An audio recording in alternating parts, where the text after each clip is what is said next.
Next up, we move over to the Indianapolis Colts. The Colts made the playoffs in 2020, falling at the first hurdle in a close loss to the Baltimore Ravens in the wildcard.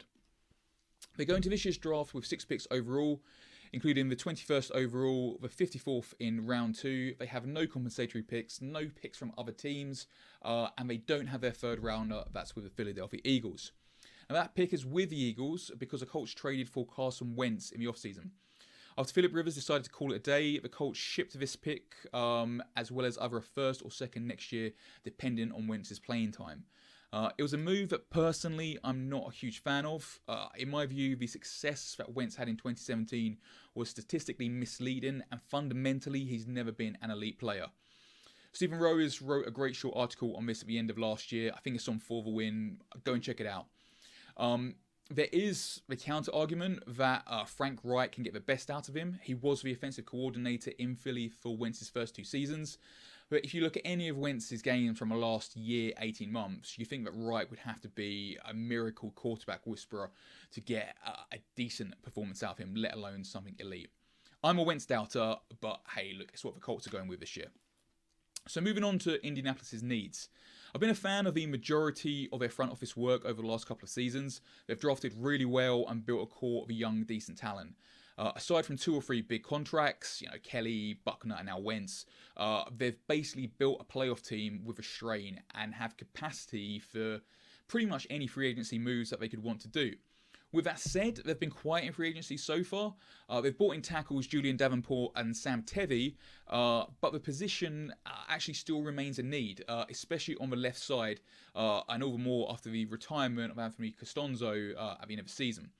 By the time the Colts were on the board at 21st overall, there probably would have been a run at the position already. Sewell would have gone top 10, possibly top 5, and then you'd expect teams with a similar need like either the Panthers, Chargers, or Vikings to have scooped up Rashawn Slater and Christian Darrisaw. Tevin Jenkins may well be on the board, but he's more of a right tackle, so isn't really the best fit for the Colts' needs. Therefore, don't be surprised if we see the Colts target the other area of perceived weakness, defensive end, at this spot.